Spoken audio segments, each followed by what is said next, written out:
Hey guys, I wanted to go over this recently topping Valhalla list because I've been working on Valhalla Fairies for a while. I thought it was pretty interesting. It got top 8 out of 64 players in Texas. It's like it's good to see other regions have their own monthlies now. Like Chicago is a pretty famous one. I hope SoCal starts one soon. But yeah, the Splendid Venuses blow my mind. It kind of fixes the problem of playing decree and traps at the same time. It kind of lets you have your cake and eat it too, if you know what I'm saying.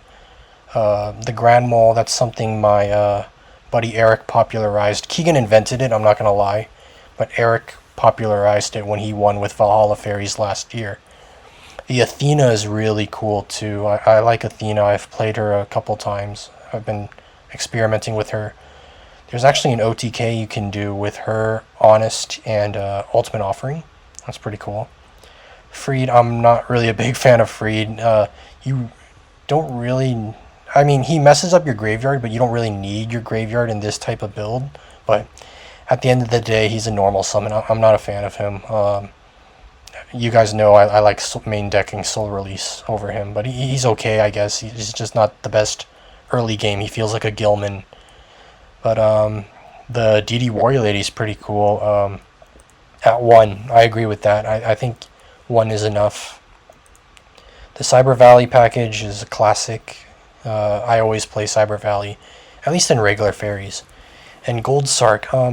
Nobody really plays Gold Sark anymore in any decks, but I can see why it's so good in this deck. You can stall with the recruiters. It's actually good. Sometimes they'll try to rush you, and then you load up your graveyard because of them. And however, I think this guy should main Orb and Barrier Statue. That's my opinion, because Valhalla Fairies gets hosed by GBs. At the very least, main Consecrated Light. Like, what are you doing? I'm pretty sure SoCal's not the only like dense bird region out there. Like, this guy probably would have won if he mained Consecrated Light, but it's okay. The Sangan, that's also something Keegan invented. I'm not a fan. You're kind of leaning towards Chaos Fairies when you start playing Sangan and stuff like that. Speaking of dark monsters, let's move to the side deck. The Kaiku, oh my god. All decks have been playing Kaiku. Like, Vayu Turbo is such a threat now. It's like a tier .5 deck, so I can understand why even fairies would play him, even though he's a normal summon. But, I guess when you combine it with Decree, he becomes pretty lethal. The Proto Cyber Dragon, that was invented by an Italian fairy player that won a locals. I kind of brought it into the limelight, if I had to toot my own horn. But Machina, in my opinion, isn't big enough of a threat to warrant such a specific side deck card.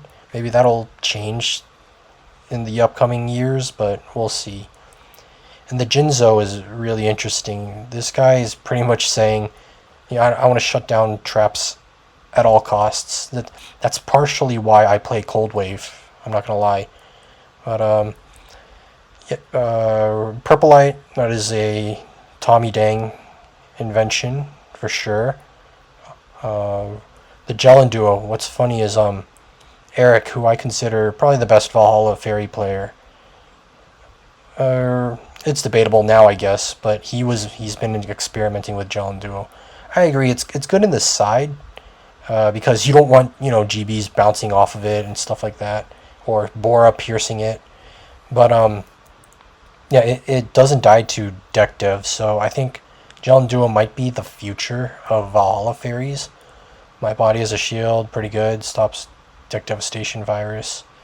Double Oppression, yeah, that makes sense. You have to sequence it right. Like, it kind of conflicts with this deck. You can turn it off with Decree, which is good, or Storm it, or something like that, or even Jinzo can turn it off. But yeah, Oppression is pretty good. It takes care of so many matchups that aren't birds. And then Lightning Vortex, I've been known to play Lightning Vortex. It's solid board wipe if you get dupe locked or whatever. But in the main deck, the the traps, that's a pretty good trap lineup. I also agree with Torrential because when you have Venus up, you can play your sweepers like Mirror Force, Torrential, and Heavy, and they can't Starlight Road it because your stuff can't be negated. That's pretty cool. And I like Call of the Haunted making a resurgence. Fairies is one of, if not the best Call of the Haunted deck. It's debatable between Fairies and Zombies, but yeah, it's the closest thing to a Vanity's Emptiness in Edison format. You just Call the Haunted, back your Christia. Speaking of which, I think this guy should try to fit in a card trooper somehow. Maybe take out the Sangan or the Freed, because you want to be able. I like card trooper. I like milling. You know, getting your Christia into the graveyard and then bringing it back with Call the Haunted, or Call the Haunting Dialk. That's a play too. Call the Haunting Honest or Mole, and then bouncing it back to your hand, or you can even Trinade the Call of the Haunted, which this guy might have to consider Trinade in the side deck. But yeah, I think triple Consecrated Light is a bit much. I would just play one or two and definitely main one. But yeah, he should. I've been experimenting with Trinade. Trinade's pretty good in Valhalla Fairies, but yeah, it's good. This is a good momentum for the fairy order, I guess. I hope to see more of this deck be played. Thanks for watching.